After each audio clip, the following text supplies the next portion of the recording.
So each summer, we have a children's program at the church in Ponoka and in Bashaw, and we tell a story each day, and we sing some songs, we have a prayer, we have some discussion about the story, we do a craft, we have games. It's an awesome way each day to explore a story. And that story comes from, well, it comes from the big instruction book for loving everyone. You might know it by its acronym, but we know it as the big instruction book for loving everyone. And those stories are a way of connecting kids to the stories of our faith. And sometimes those stories are a little bit different than we might necessarily read them on a Sunday morning, and we're going to experience that a bit today because we tell this same story every year on the Sunday after Easter Day. I'm going to tell it a little bit differently. I'm going to tell a little bit as if there was a child in this story.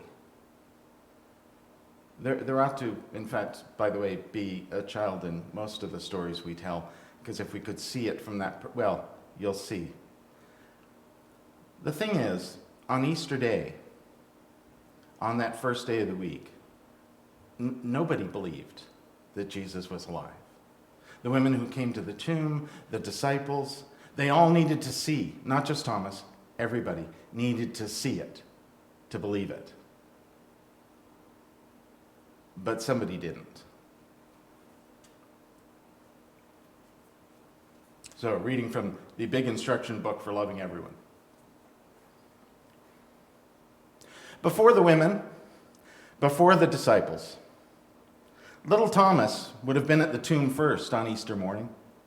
He'd probably run there or even skip, laughing and singing. When he got there, he looked for Jesus. I know he's here, he thought. I'm certain of it. Thomas probably chatted with the angel who rolled the stone away and scared off the soldiers guarding the tomb, as if conversations with angels were an everyday thing. They are. And when the women arrived, he wondered why they were still sad. I was certain you'd be happy today, he said. They told him that they were sad because Jesus is dead. And he laughed and he said, no, he's not. They looked at Thomas a little strangely.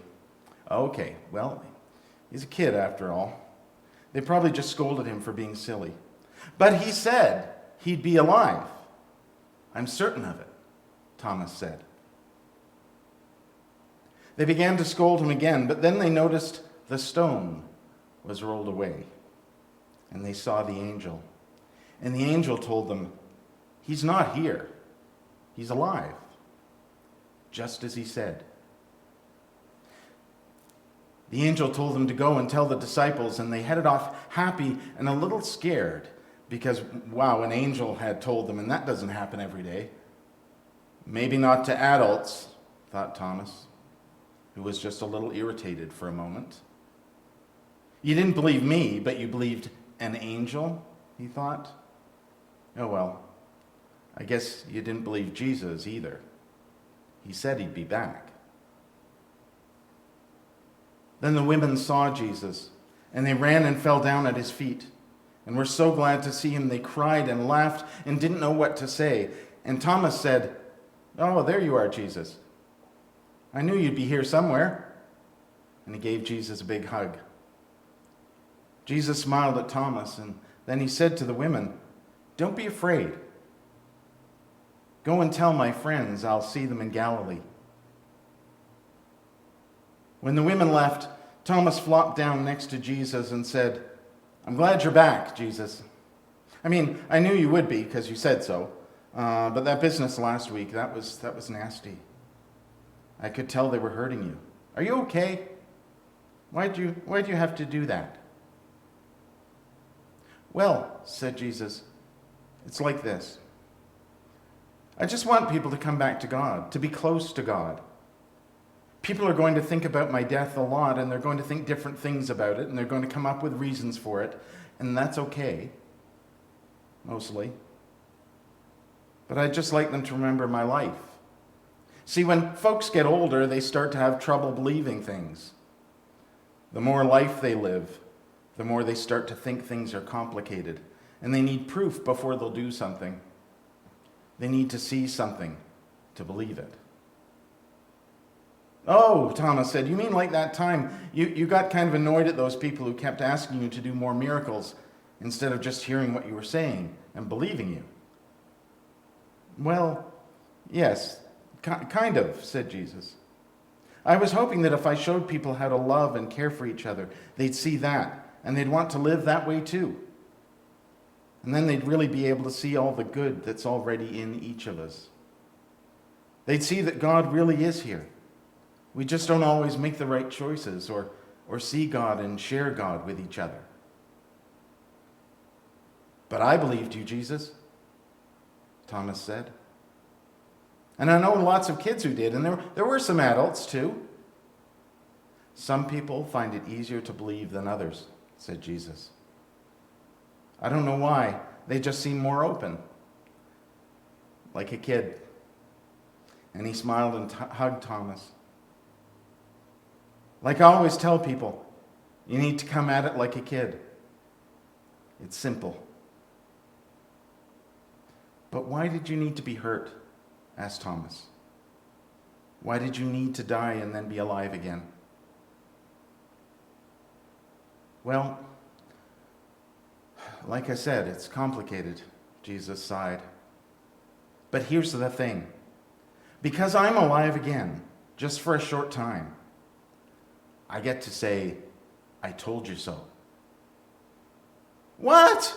Said Thomas. My mom says that's not helpful when I say that to my brother and sister. No, Jesus said.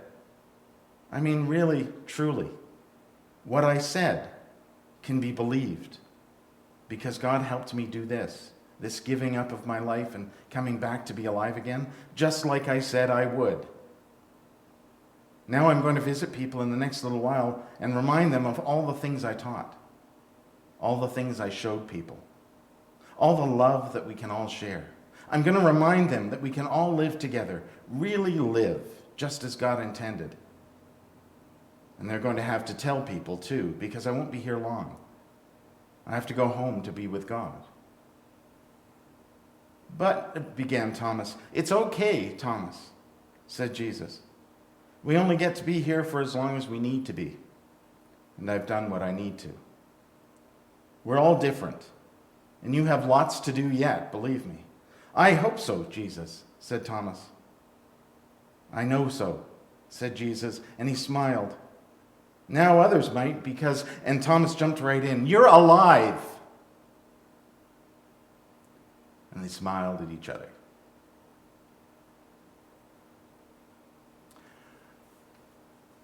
We're going to sing a hymn, and then I'm going to be back answering some questions from kids.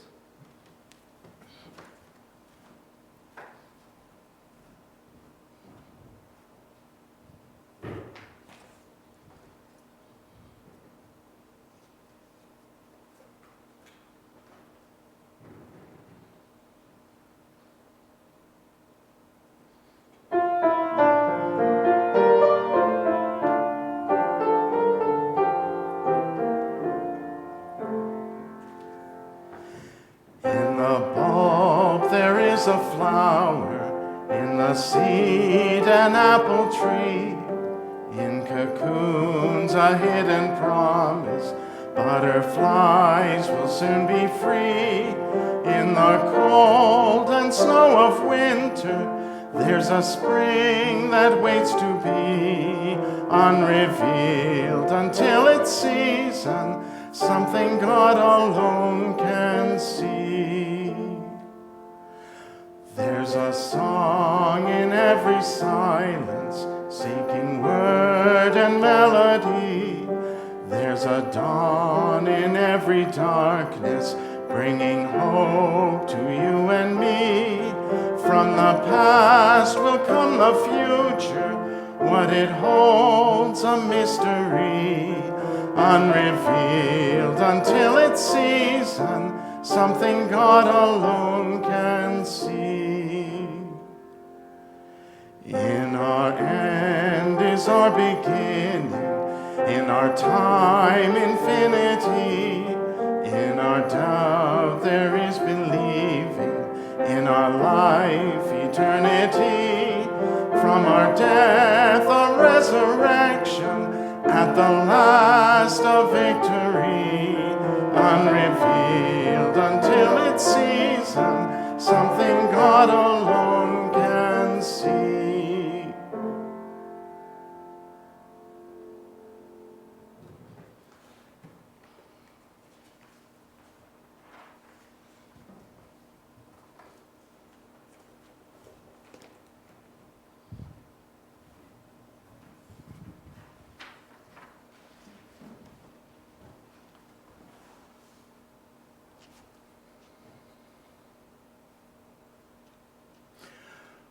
Well, this week we asked people to send in questions, and we got a few questions.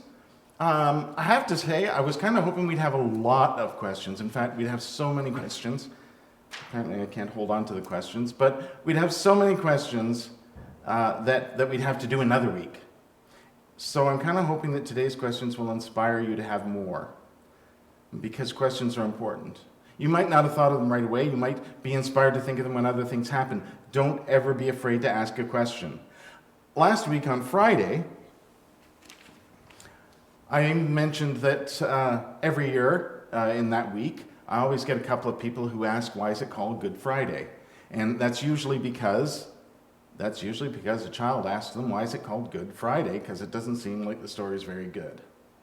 And it's important to ask those questions. We need to be sure to share all we know. And there is no such thing as a bad question. There just isn't. So please don't be afraid to ask. So I've got a few questions here from kids, first of all. So why is church called church? Well, first of all, we use the word church to mean lots of different things, don't we? We mean this building. We also mean the people in the building, or right now, you at home, being the church where you are. We also say church when we refer to a particular kind of church, like a United Church, or an Anglican church, or a Lutheran church, or a Roman Catholic church. We also say church when we mean everybody, the worldwide church. The word church actually comes from a very, very old Greek word, which I had to write down because my ancient Greek is not really very good. Kurikon.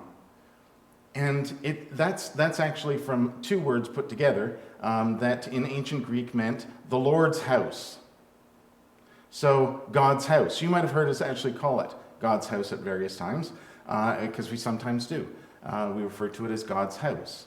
That doesn't mean, by the way, that God is in isolation in his house. God is everywhere, which, when you think about it, kind of means church is everywhere too, right? Just like we are. It's everywhere.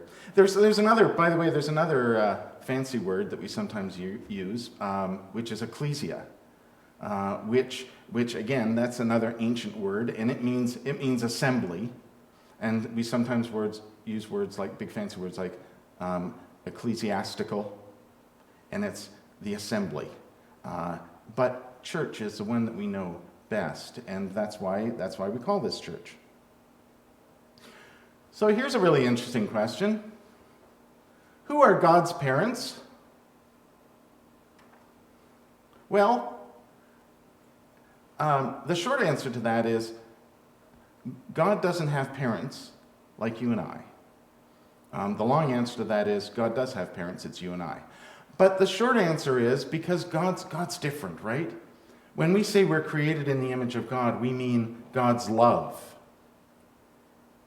This part, this huge part, this body that we have, this is us, right? Remember the story about how God created, and God created us from the earth and from God's Spirit. So the part of us that's the image of God is God's Spirit and God's love. The part of us that's actually just us is this. And this, We find when we have relationships with other people, that's how we express God's love. And so when we make a family, we're expressing God's love. We're being God. But the thing about God is that love that is God is from forever and lasts for forever. It's the love, that love and everything that is part of creation. It's the power of creation, right? And so when we love, we create. And we as human beings, we keep creating each other. That's God's love at work. That's how God is. So God doesn't have parents like we do, but God is kind of God's own parent and God's own children, because God is love.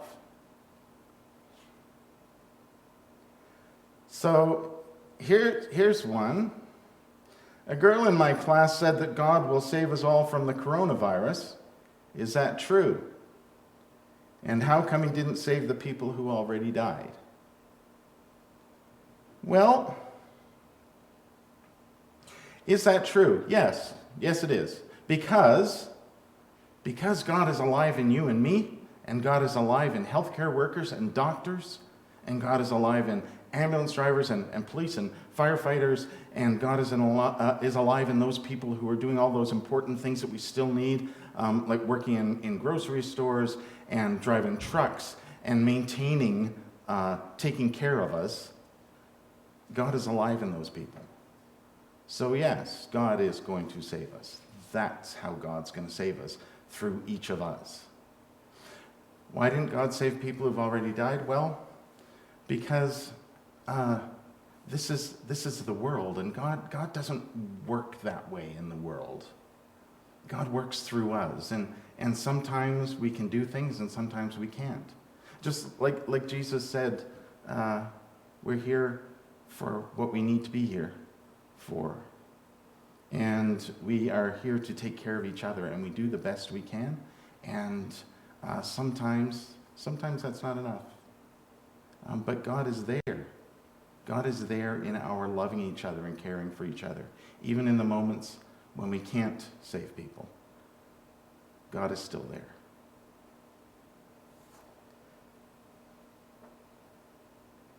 If there's only one God, why can't we all agree on it?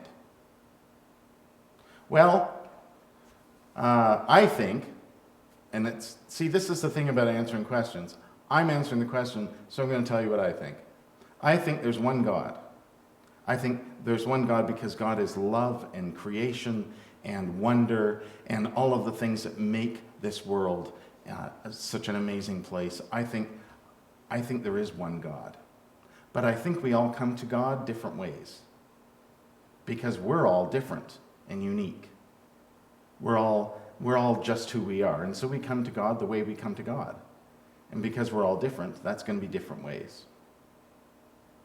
So I think there's so many churches and so many temples and synagogues. I think that's just because we're trying to find our way to God. And our journeys are all different, but we're all coming back to that one God. Why can't we agree on that? Oh, because we're human beings. We are who we are, right? We try to, but sometimes we don't always get to agreeing on things. And the best we can do is respect the fact that we have different ideas.